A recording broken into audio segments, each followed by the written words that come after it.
Welcome back. It's the Big Blue Banter, New York Giants football podcast. I'm Dan Schneider, joined as always my co-host Nick Filato. Today we're here from Black Monday, covering the New York Giants on a day that was not black but white, with snow pouring in outside my window to the right. I'm not looking forward to digging my car out later, Nick, but the Giants have decided not to fire Joe Schoen and not to fire Brian Daboll. Package deal, they're keeping them together, and they're retaining them for the 2025 season at the very least. We had earlier the news of this break, and then John Mara met with Giants reporters and said, look, I'm going to make the decision, and I'm going to give you guys some comments because there's no way I can go ahead and make the decision without talking to the media. So we got that, and then we got Brian Daboll speaking with the Giants media just shortly before recording this. Joe Schoen is set to speak today as well. We are recording this before that, so we will not have any information on that, though. Judging off of Brian Daboll's comments and his, I guess you want to call it press or whatever from today, and, you know, his past comments and pressers, Joe Schoen's and his past comments and pressers, I doubt we're going to get much, if anything at all, from either of those two. I got nothing from the Brian Daboll comments, literally nothing, and I just listened to them. So let's go on what we do have from, and that's the John Mara comments, because he did say a lot, Giants owner John Mara. So where do you want to start? There's a lot to unpack here. There is a lot to unpack here. First, I think we should probably start with some of our thoughts on this because we discussed it yesterday. Look, we believed it was a possibility that Brian Daboll was going to keep his job. It was trending in that direction. And I don't think this is the worst case scenario. I think the worst case scenario was probably firing Daboll and then bringing someone else in.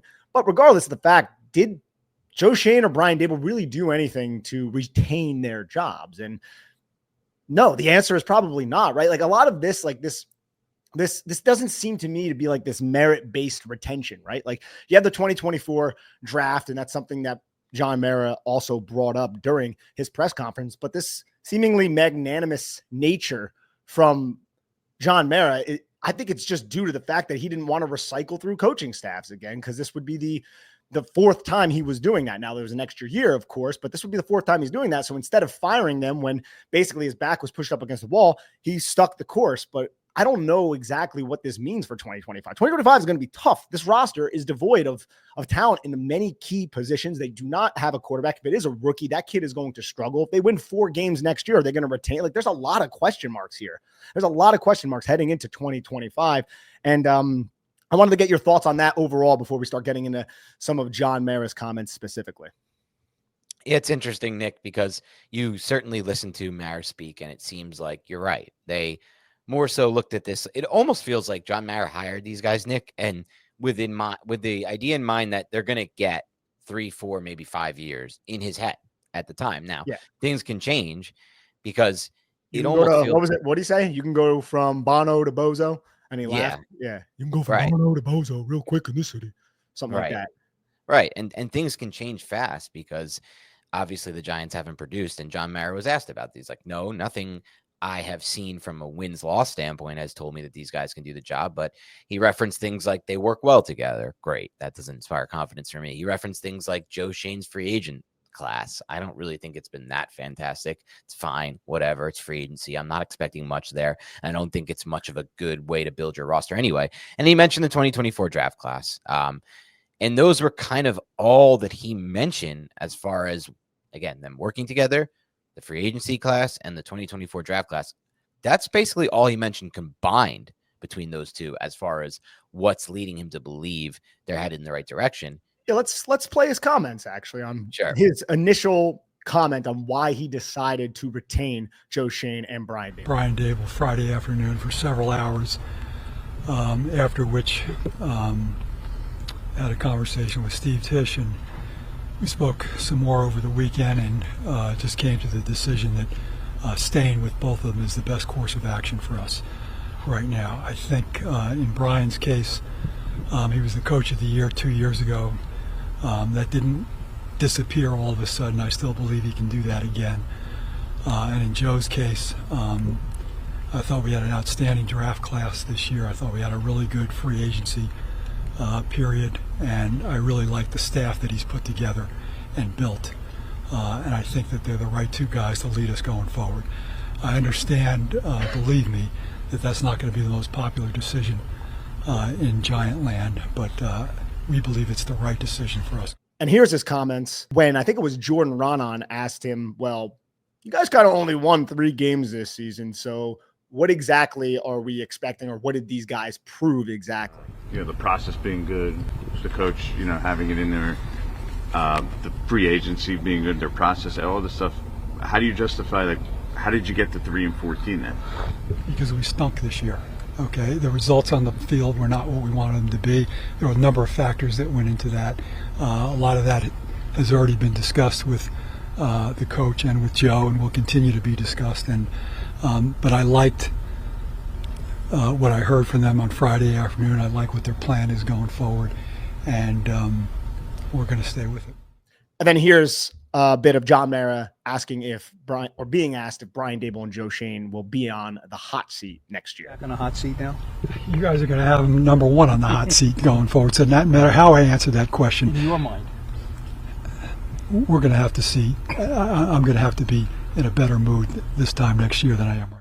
So a rather crotchety Mara, which is to be expected at this point. And I'm also wondering, Dan, at this, how much of this is the reasons that we brought up a little bit earlier, the fact that he did not want to recycle through coaches and he wants to be patient, he wants to stay the course. How much of it is, I don't know of any other options that can come in right now that I firmly trust, with Belichick going to UNC, Vrabel likely not taking this, Ben Johnson not leaving.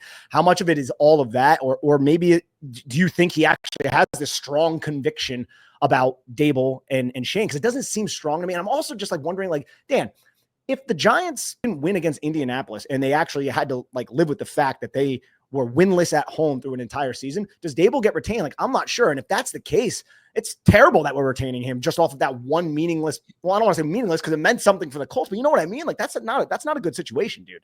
It's not. It's frustrating. But I don't even really think Mara fully grasps the decision that he's made and what impact it has, what impact it could have on the future. And in that sense, I don't think he's fully confident in the decision he made, because it's pretty obvious when you listen to his comments, Nick. He had 3 reasons to retain them both. Again, they work well together. That's nothing to me.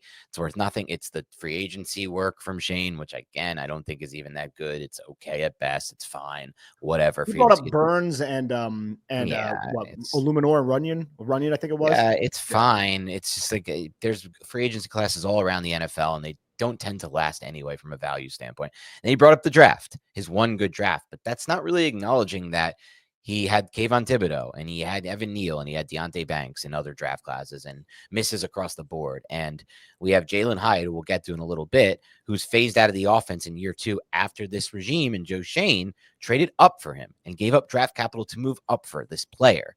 And all of these mistakes that were made in prior drafts, a lot unacceptable.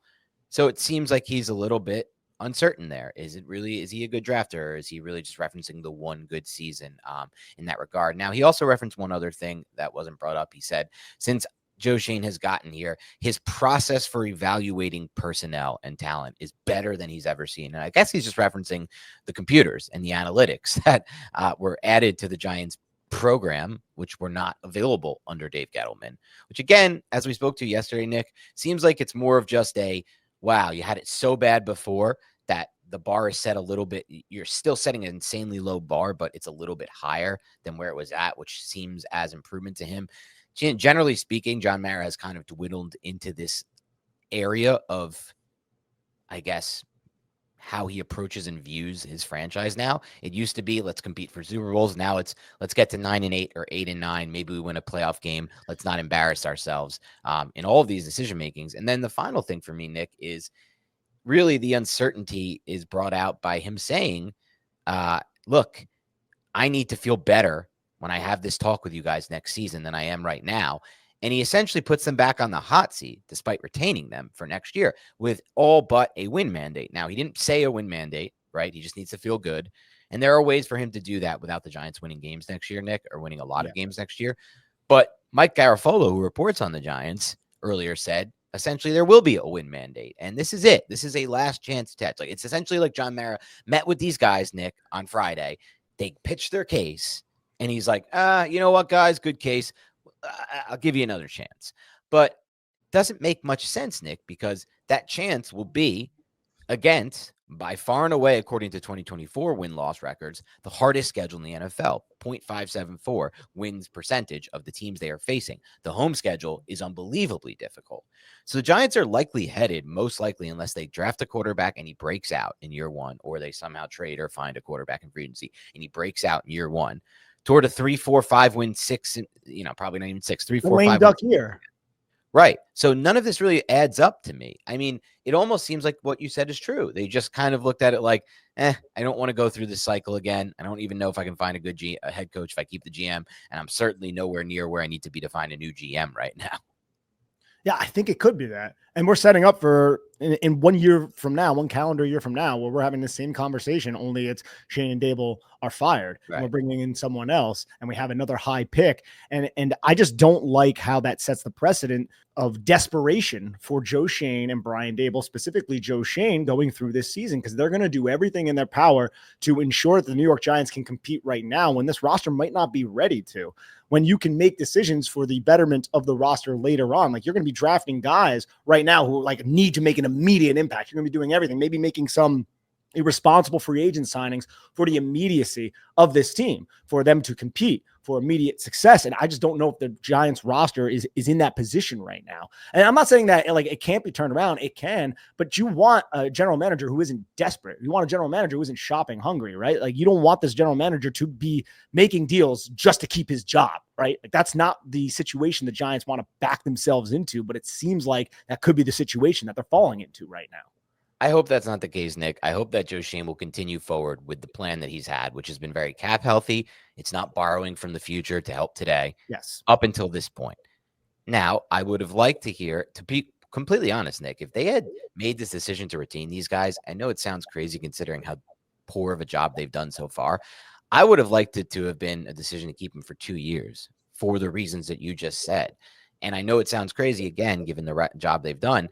And it's not a guarantee. You could just say it and then not do it if it really falls apart. Like anything could change, but at least give them the idea that, look, you have multiple years to get this thing right. It's not just panic this year, do a Dave Gettleman, use all your cap space, blow next year's cap space, blow the years after cap space, trade up for a quarterback, give up a draft pick next year. Like, don't just go all in to keep your job right now. And I hope that is being echoed from Mara to these guys. And I hope that Joe Schoen continues with his plan, his initial plan, which was never to get cap unhealthy, right, Nick? And he's done a good job of that. But if it all blows up this year and he just spends all the cap and next year's cap and Dave Gettleman's this thing, like, it's bad. It's really bad, especially if he trades draft picks to move up and then he's really fucking this thing up. So it's like, excuse my language. So it's really a risk on John Mara's part in a lot of ways. But there are also little subtleties I noticed from John Mara throughout this presser that were interesting to me. I think a lot of the pitch that Brian Daboll gave John Mara on Friday when they spoke was, look, if I can get consistent quarterback play, I can win football games for our franchise. He, like we talked about yesterday, Nick, he gave that on the last presser. And then you look back at Hard Knocks, jumping out of his seats. Yes, I'll trade up for Jaden Daniels, right? I mean, everything I've seen, how he talks about other quarterbacks at pressers, how mad and just disappointed and dejected he was with Jones after he missed all those plays in Carolina and last year's pick 6 against Seattle. Yeah. There's countless other examples. He didn't believe in Jones, and he had made that decision in his mind before this season. I truly believe that with Brian Daboll. And he's kind of just like, whatever, this is what you're giving me, right? And then on Joe Schoen front, I have no idea how he felt about Daniel Jones. It's still uncertain to me. I hope that he was on that page with Brian Daboll before the season because it was unbelievably obvious that he was not the answer before this season. But with that said, John Mara himself mentioned something like this because he said during this presser, it didn't really get covered a lot, but it was something I noticed. He said, I really believe, he's like, first and most priority is going to be to find the quarterback. He's like, I really believe. And then they're like, what about this? What about that going wrong? This. And he's like, I really believe that if we get the quarterback right, all that other stuff will start to fall into the fray. And you know what? I agree with him. I agree with Daboll and I agree with Mara. And I've made this case countless times on this podcast. If you can get the quarterback right, everything does start to fall into place. And so it's not like something that I'm totally against in that sense. And I kind of feel like good for you to realize it. No, neither am I. And I think it's going to be through free agency and the draft. I think they're going to double up. Well, look, we said this the last like 2 or 3 podcasts, man. Every time Joe Schoen was like, oh, that position group sucked, we're just going to pour assets in it. You can look at the linebacker, defensive line, the tight end room, the skill positions, all that kind of shit. And the offensive line this past all season, they're going to do that with quarterback. And I'm not going to complain if you go out and you sign a Russ Wilson or you sign a Kirk Cousins and then you draft somebody at 1 or in the second round, or if you trade back up in the second round, which isn't ideal, but if you love somebody and they fall, who knows at this point? It's still very early in the draft process, but you need to give Brian Daboll, now that you've decided to retain Brian Daboll, you need to give him options at quarterback. You need to give him someone young that he can groom. And if you want to compete and your job is on the line, bringing in a cheap veteran quarterback who can at least make the offense functional and competent would behoove this coaching staff at this point. Like, there's not a lot of margin for error. Like, again, this is a very magnanimous move by John Mara to retain both of these guys, right? Because it's not based off merit. It's not based off merit. And honestly, I don't really know what it is based on other than some of the factors we listed before. Because John Mara says, yeah, we're just trusting the process. I like that they worked well together. But it's like, they just won 3 games, man. The New York Giants just won 3 games, and they're the laughing stock of the league. That's the reality of the situation with the New York Giants right now. They started off, coach of the year. And you know what? You could disagree. You can agree with John Mara that Brian Daboll, he still has that coach of the year ability in him, what he was able to do back in 2022. But over the last 2 years, this has been an absolute embarrassment, dude. And that's not even factoring in all the success that Saquon Barkley and Xavier McKinney has. And I'm not saying that should be factored in, but I know that hits at the core of John Mara, especially with the Saquon Barkley thing.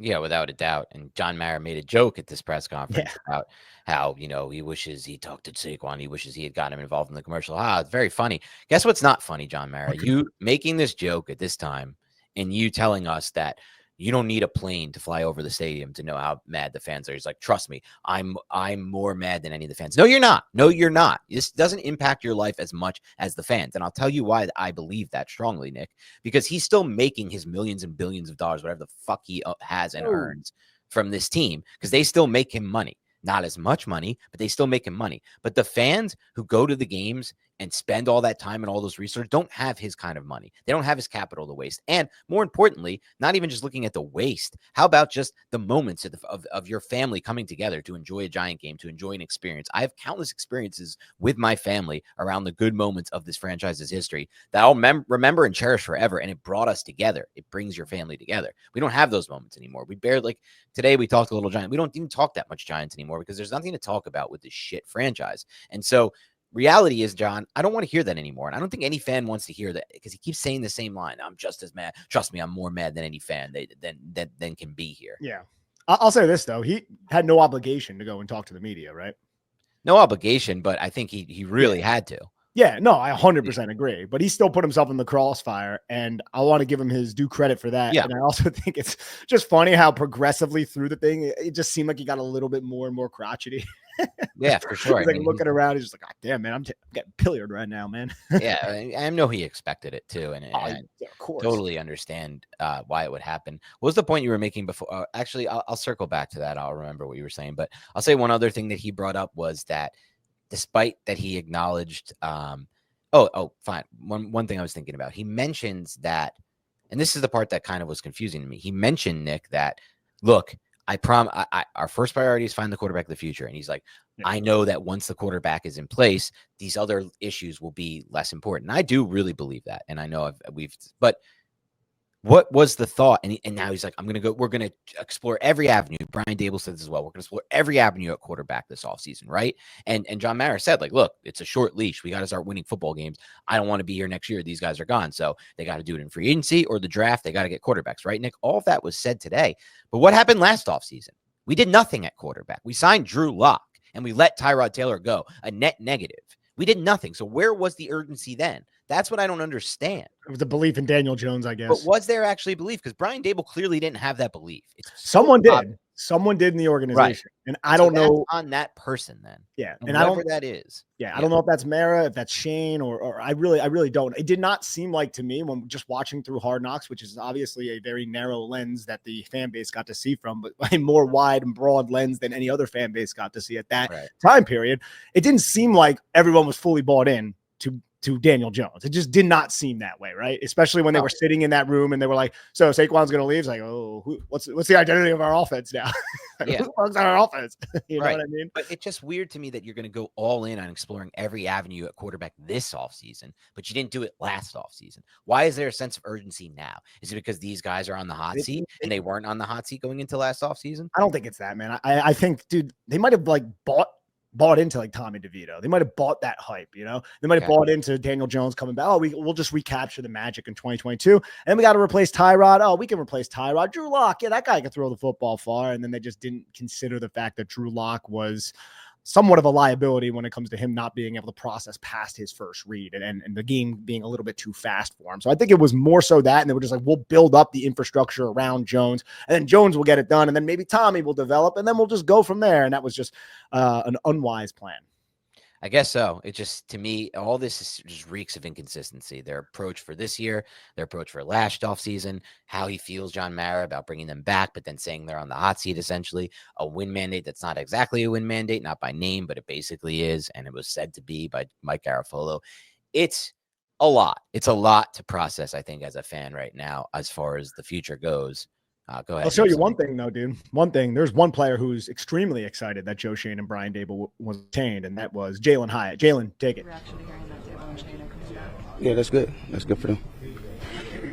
Hyatt put all that work in during the summer, and we went over it so much, Dan. We went over, oh, man, him and Mike Grove, they're hanging out all the time, staying in the Jersey area, all this kind of stuff, and we hardly saw him this entire season. He was a non-factor. We expected bigger things from him once we added Malik Neighbors, and none of that materialized, dude. So on that Hyatt point, man, do you have anything? And then I want to go over the record of Joe Schoen and Brian Daboll that was assembled by Walter. That is WBG84 on X. If you guys want to go follow him, I want to give him his credit. But what are your opinions on the Hyatt situation? And then we'll dive into that.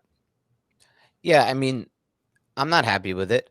I see talent there. I don't think he's a complete receiver yet. I don't think he does a good job beating press. I don't think he does a great job as an outside guy. I think he could be valuable if he's moved into the slot or tight splits where he's not aligned on the outside. There's value to him in end arounds and just different ways to use his speed that the Giants seem to not use at all.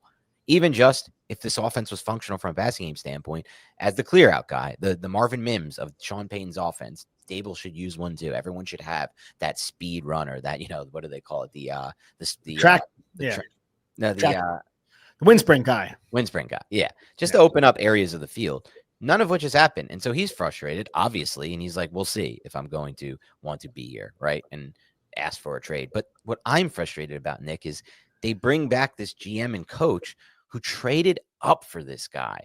They literally gave up draft picks to move up. It was a Dave Gettleman. I know more than you. I can out-scout the class. I can't wait to my pick. I can't even risk this guy not being on the board when my pick comes. I cannot do it. Let me trade up.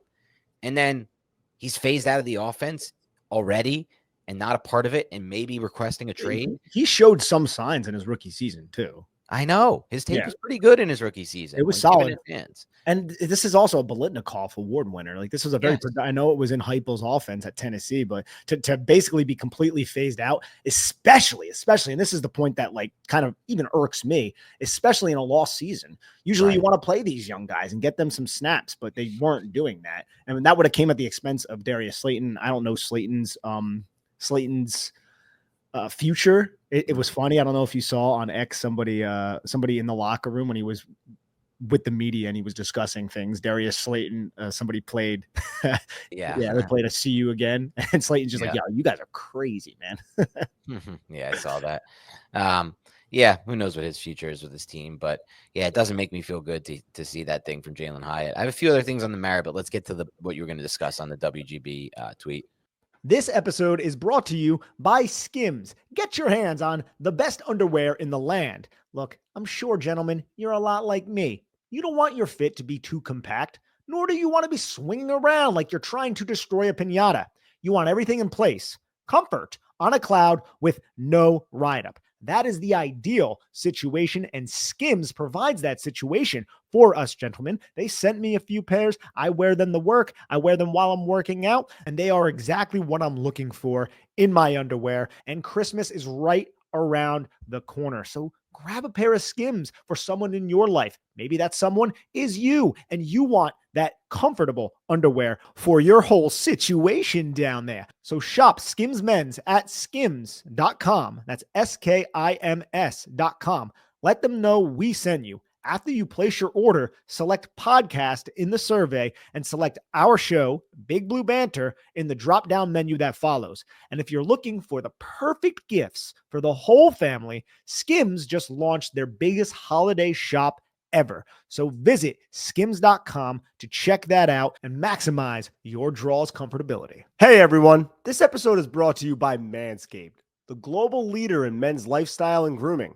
Every man knows the unbeatable feeling of a fresh barbershop shave. Now, what if I told you that you no longer have to wait weeks or even months between appointments to experience it? Introducing Manscaped's newest innovation, the Chairman Pro Electric Foil Shaver, the game-changing tool that brings the luxury of professional shave right into your home. Whether you're after that daily silky smooth finish or prefer to maintain a rugged 5 o'clock shadow, the Chairman Pro Electric Foil Shaver is your go-to for precision and style every time. Head over to manscaped.com and join the over 11 million men worldwide who trust Manscaped by using code BIGBLUE for 20% off. Gentlemen, this has changed the grooming game for me, and I highly recommend it for you. Get the Chairman Pro today and experience a shave that is as smooth as you deserve. Get 20% off plus free shipping with the code BIGBLUE at manscaped.com. That's 20% off plus free shipping with the code BIGBLUE at manscaped.com. Yeah, Walter, great job assembling all this. So through the 3 seasons with Schoen and Daboll at the helm of the New York Giants, the Giants finished 18-32-1. They had the 30th ranked pass offense, the 13th ranked rush offense, a 28th ranked total offense, the 30th ranked scoring offense, and then the 14th ranked pass defense, the 31st ranked rush defense, the 30th ranked total defense, and the 27th ranked scoring defense. So we are looking at some pretty piss poor stats through a 3-year sample size right there. And I just don't know how much we can write off as, last 2 seasons were injury plagued. They didn't really have Andrew Thomas. They didn't have that. Like, that's not good, man. That is not good. That is objectively bad. And they're resting their laurels on that 1 year where they were a playoff team. But again, not to take anything away or disparage that team. Every Giant fan understood that was exciting because the Giants were playing above their weight. It wasn't a team that was actually going to compete for the Super Bowl. And that's indicative in what happened in the divisional round when they got their asses kicked, dude, by the Philadelphia Eagles. We're the joke of the NFC East, especially now with Washington being where they're at. Yeah, I mean, it's not a surprise to me and to hear any of this because of what you said earlier is true. This decision is not based on merit. It's not based on anything that's happened in the past so far with the Giants, even including the 2022 season. It's just not based on that. It's based on hope that what Brian Daboll and I guess Joe Schoen as well, Nick, sold them on Friday in that meeting was, I just need quarterback play, consistent quarterback play, and I will turn this thing around. Issue being, like, a lot of teams need consistent quarterback play. Okay, you're not the only ones. B, it's hard to find consistent quarterback play, really hard to find. C, you don't really have the opportunity right now because there's a very good chance now the Browns are going to go quarterback at number 2 overall because Deshaun Watson, and they came to a financial agreement with his Achilles recovery that's taking a long time, and he's not going to be ready until like the end of next year possibly. The Browns are probably done with that, and they're probably going to go quarterback if the guy they like is on the board. I've heard rumors that the Titans, who have the number 1 overall pick, really like Cam Ward, and that would make it, I think, more likely the Browns go quarterback because Ward is the more people are uncertain about if he should be a top pick type of guy. But point being, if those guys go 1 and 2, Nick, like, you're in this, like, you can sell Mara all you want and sell us all you want as a fan base on, yes, like, trust me, like, the reason this has been so bad is Daniel Jones. And a lot of us who watch the tape understand that. And we're not saying he's the only reason. So stop saying we're saying it's his fault. We're just saying he's the biggest reason why this team has been held back from consistent passing game, which means you can't consistently win football games if you can't consistently keep the passing game on time. But it doesn't mean you have an answer or a solution for how to get that consistent quarterback play. And that's just something that is hope at this point from John Mara, from Brian Daboll, for all of us, Joe Schoen. And we'll see what they have to do on that front. But that's all I can say about that right now. Yeah, it's look, it's not something that a lot of Giant fans and a lot of people who cover the Giants necessarily wanted. Not that anybody wants Joe Schoen and Brian Daboll to lose their job, but it's a very fair thing to say that they haven't necessarily done anything to retain their jobs. But here we are. We're in the situation where both of them are being retained. What's next, Dan? What do we want to see from Brian Daboll and Joe Schoen heading into free agency and then into the draft in the offseason? Yeah, that's the most important thing. And I think it starts with something that John Mara mentioned in his in his whatever, speak with the media. He's like, look, I know the offense put them in a tough spot, but I can't stand watching this defense teams go up and down on our defense. And he really put some heat, I think, on the defense, in which case, based on what Brian Daboll said, I think the Giants will likely move on from Shane Bowen as defensive coordinator, which I think is a good thing for the franchise. I think there are upgrades to be had on the free agent market at defense coordinator position. Now, can the Giants woo any of those guys in? They were unable to do last year. That remains to be determined. I think a lot of that depends on kind of the market. It's tough. It's tough, man. I think you're right. Like Shane Bowen, he's not a difference-making defensive coordinator. No Giant fans can be like, oh, damn, they fired Shane Bowen. But who's going to want to come to this situation who has any sort of cachet? What defensive coordinator is going to come to this situation where Shane and Daboll have, 2 years left on their contract? They're kind of in this lame duck type of situation where they hardly held on to their job. I'm imagining no one's going to really want to come here and play in that environment unless it's like a younger guy who doesn't necessarily have that type of gravitas. And some of the guys that I have in mind, I don't know if they would come to the New York Giants if they have other options. I think it just depends entirely on the market. I know that's the popular narrative, and I do understand that based on last offseason, but the reality was last offseason, there was only a few guys. The Giants wanted one guy specifically, and he had options. Now, will all these guys that we're thinking of right now have options, Nick? I'm not so sure about that. Somebody like Lou Anarumo, who definitely will be in the mix for the Giants, I think, is DC. I don't know how many options he's going to have. He might, but he might not. And my top pick, Jim Leonard, who I don't know if they're even considering, I think he'd be the best by far pick for the Giants. Robert Salah, I don't think he'd come to the Giants. He'll probably have better options. That's where the market could hurt them, right? Eberflus, he has a house here at least. Yeah, true. I mean, that helps. Eberflus, that's somebody who, I think was actually great as a defensive coordinator, and evidenced by how bad the Bears defense fell off without him. Obviously a horrific head coach. Who cares? We don't need him to be that. He's somebody who's on my shoulders. I don't know if he would want to. I think Lou Anarumo is the guy who probably makes the most sense, to be honest. Yeah. Anarumo was with the Giants back in 2018, and he was also on staff with Joe Schoen in Miami. I think his son's like a scout with the Giants too, or like his nephew or something is a scout with the Giants. Also important to know, Eberflus and Brian Daboll were on staff together in Cleveland in 09 and 10. So they have a relationship, and that could be the way the Giants land one of these guys, right, through those personal relationships and how they work together, if they work together well in their previous stops. So that's something that I'm hoping will happen, because if they do part ways with Bowen and none of that works out, it's just like, I don't know if anybody who has any sort of say. It's going to be like a desperate person coming, or somebody looking to just like make their stamp and make their name. And I don't know if that's going to work exactly. There's just like, I feel less certain about that though, because I do think again, there's only so many defensive coordinator jobs, kind of like the head coach job, that I don't think it's as much of this situation of like, nobody's going to want to do this. Nobody wants Well, it's not nobody. Obviously, there's going to be people who want to do it. It's more so like people that you want to do the job. Yeah. I mean, obviously the top guys they're going to take the best up, but it's like the way I look at it. Yes, I agree with you, Nick, and what everybody's saying, which is, look, this is not the best situation to come into as DC from the standpoint of your coach might be in a lame duck season. But Shane Bowen just did that last year, and he's already canned. Yeah, and Shane Bowen personnel that is not all that great. But I actually think the some people might want to work with this personnel. Brian Burns. I agree. No, I agree with that. But overall, my point is Shane Bowen got canned with personnel that was injured and not that great to begin with. And some of them were struggling. And people might look at that and be like, oh, man, this could be like a 1-year thing for me. Is that really what I want for my career? It might not be the most optimal career move for somebody. But you're right. Dexter Lawrence, Brian Burns, Kayvon, Newbin, Drew. And they got to a point at some point in this season, at least in that beginning part, where they were able to kind of just rely on the front four and just play, and that should appeal to a DC, right? Like, especially somebody like Lou Anarumo and the way he runs his system. Maybe he brings BJ Hill with him, right? If they hire him, BJ Hill's a free agent. Maybe he brings him. We need defensive line depth and interior help. Then it's like you rely on that front four, and you could do a lot of different interesting things on the back end, which is kind of what Anarumo's whole career has been built off of. Yeah, exactly. So it's, again, we're putting the cart before the horse. Yeah.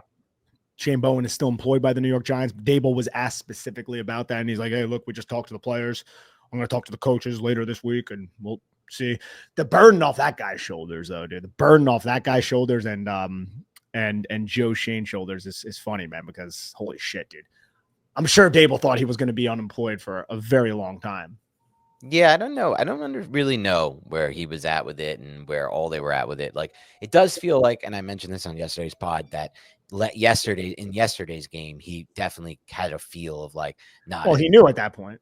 He didn't know though for sure. He said he No, spoke he did. on He said Friday. he spoke on Friday, didn't he? He said he spoke on Friday at length, but they didn't. But Mara confirmed it this morning that he's staying. Gotcha. They just had a Mara long seemed to insinuate that everyone knew on Friday. Okay. Yeah, I actually read that different, but I'm not sure. But either way, like, it's something where Brian Daboll is moving forward, as in, I got this for now, I guess. I don't really know where he's at with this long term, obviously. But as far as what you asked a little bit earlier, like, what am I looking forward to this offseason? It's, like I said, potentially an upgraded DC and Joe Shane to continue with the original process he had. I don't want him to go Gettleman on us and start spending. I hope that this offseason, Joe Shane will continue to look at this like, if I go with my original plan that I had, and that does not include, and that includes keeping the cap healthy and not dipping into next year to help now, I'll be able to keep my job long term. Because, right, like, if you build anything out, like if you build a business out and you have your business plan in place and things go a little awry the first 2 years of your business,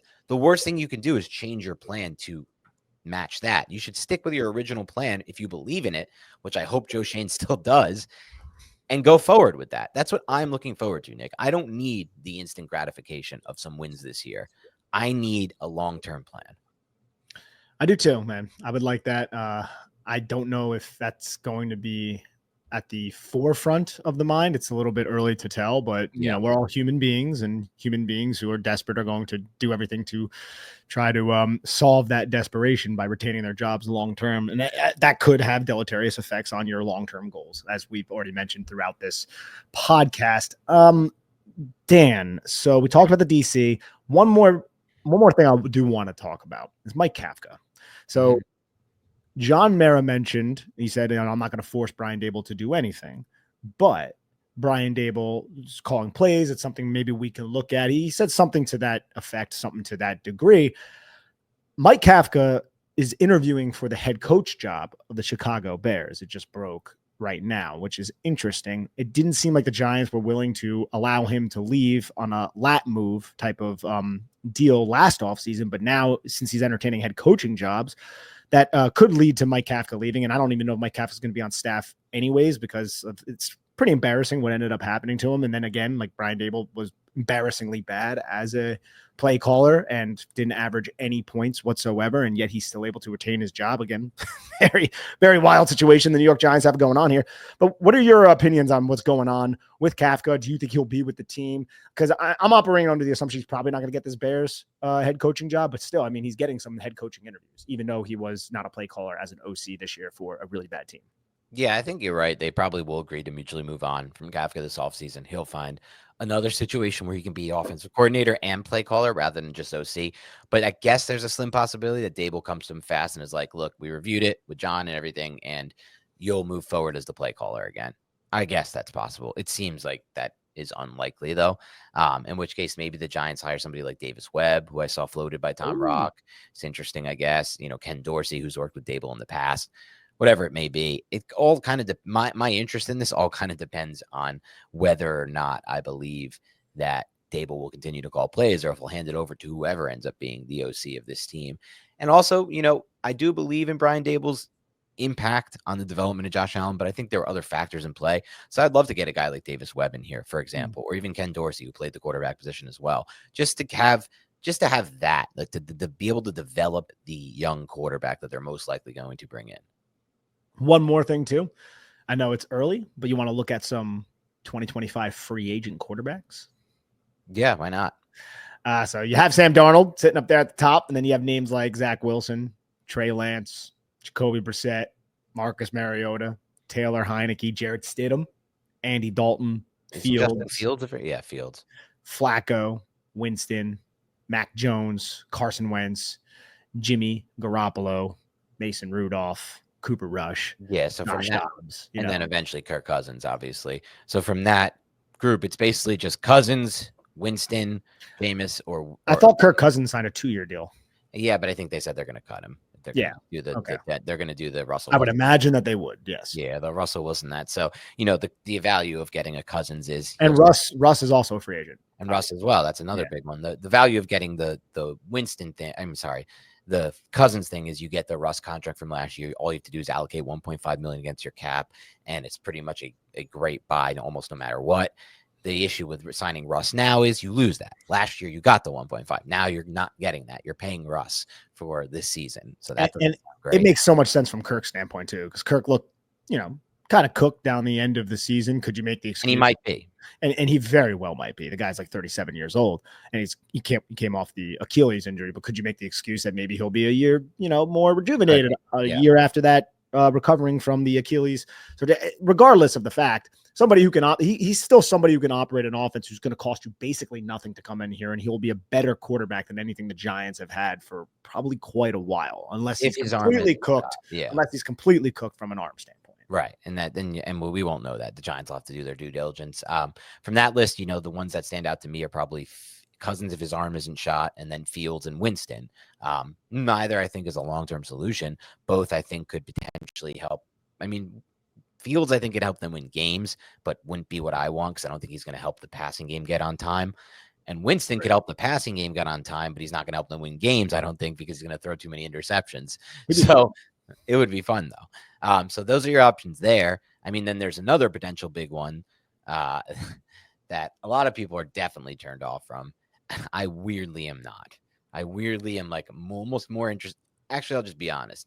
Of all those guys we just mentioned, especially when you know me, Nick, and all I really care about is getting this fucking offense, this passing game on time and in rhythm and throwing with some goddamn anticipation for once in my life and getting the ball into space, not waiting for receivers to be open. It's Aaron Rodgers. And I'm not like saying he'll save this franchise, but he's probably my top guy of all the veterans because there's not many options. Is he definitely done with the Jets? No, he's not definitely done with the Jets. He's not definitely coming back to football. He might retire. I'd be very open to that. I'm just open to it because there's nothing else. It's not like me and Nick are sitting here saying we love Aaron Rodgers. This is going to save the Giants. This is amazing. It's just like, look at the market. It's Jameis, Fields, dead arm Kirk Cousins, and Aaron Rodgers, who actually doesn't look that bad to me when I watch him, weirdly, Nick. He must be bad or something must be off because they don't win any games, the Jets, this year. But every time I watch them, it's like he's still throwing the ball really well. He's made some throws this year. He's made some throws this year that I was like, that's insane. How the hell did you do that? That one against Jacksonville to Devontae that split the cover 2 safety and he hit him in stride and Devontae took it to the house. I was like, that's an insanely impressive anticipatory pass. And that's the thing. Like, he's the only option we have that's going to throw with anticipation besides Cousins, and Cousins' arm might be dead. So it's like, what are the options here to get this goddamn offense on time, in rhythm, and throwing with anticipation fast? Because a rookie's probably not going to do that unless we get lucky. And so it's just like the options are limited. He comes to mind somehow for me, Nick. And after that, it's we've gone over. We've exhausted basically everything we're going to have an opportunity to get there, and then it just becomes the draft. It could be trade for young guys on other rosters, like one that we brought up in the past, just because we knew there was interest. I don't know if he's developed at all, though, or where he's at is Hendon Hooker, just because Jared Goff has solidified himself as the Lions starting quarterback. So that could be an option. I'm trying to think of other young quarterbacks the Giants had interest in who are toiling away as backups on their respective teams, but no one necessarily is coming to mind right now. It's weird when you watch I watched a cut up of the all 22 of Joe Milton today. Joe Milton would be, yes, that'd be one. But it shouldn't be, though, because then why didn't they just draft him last year? It doesn't make any sense. Like, I don't want Joe Milton to be one, because if Joe Milton is an option for them, it means they're being very reactionary in what they're doing with organizing this franchise and with roster building this franchise out, because you didn't believe he was worth a 6th-round pick last year, trade back into the 6th and take him, or whatever the hell the Patriots got him, the late 6th or whatever it was, early 6th. Then now all of a sudden he has one good game on tape, and now you're like, let me give a 3 or a 4. No, that's bad work. That's not how you GM a team. That's not how you win games. It's not any kind of long-term plan that's visionary. It's just reactionary. So, I hope that's not an option for that reason, Nick. Yeah, neither do I. And I'm looking right now to see if Darius Muasau is drafted. I think Milton was drafted right before Muasau, but I could be wrong. Yeah, Milton was drafted at 193, and Muasau was... Oh, wait a second. Was Muasau before this? No, I can't find it at the moment. Oh, yeah, he was. He was 183. So So they had an option to get They him. weren't interested in Milton then at all. So it's like now you would be. No, that doesn't make any sense. I hope that's not the case. But yeah, it's slim pickings, Nick. Well, it's not like everything has made sense around. There's been a lot of Right. shooting at the hip and just a little bit of unorganized nature Yeah. over there at 1925 Giants Drive. Yeah, and that's a problem when you're retaining these guys, but it is what it is. I suppose they're going to be allowed to try to go through with their vision, and their vision was, a vision that involved more than 3 years, which is fair, honestly, from where they started. That I agree with. It's just a matter of, are there any signs that they're moving in the right direction? We don't currently believe there are. We're just hoping that changes fast. But yeah, as far as that goes, then it becomes the draft, and we'll get into that. We're not where we need to be yet, Nick, on that. And obviously it's January 6th. Of course, we're not going to be there yet, but we're going to watch the tape of these guys, and we're going to watch a little Jackson Dart too, and those types of guys as well. Oh, yeah. Jalen Milroe, like all of these types of players who might ultimately be worth a pick at some point in the draft for the Giants. Man, the New York Giants have their work cut out for them in 2025, man. Joe Yeah. Schoen. With that schedule coming up down the pipe, though, man, with no answer at quarterback right now, like this is going to be an entertaining offseason, to say the least. Hopefully not a wildly frustrating one. Yeah, time will tell. Anything else we missed from today's actions? No, I don't think so, man. Good job, buddy. There'll be more to go. We'll listen to Shane. If there's something interesting there, we'll hit that tomorrow as well. And obviously, there's going to be some updates on the defensive coordinator, we assume at least, position, and other coaching staff positions, which we will hit as well. Maybe some news on potential free agents and if they plan to resign. So we'll get to all of that in the coming days and weeks. But for now, thank you for everybody tuning in and listening. We hope you have a great rest of your week, and we'll talk to you soon.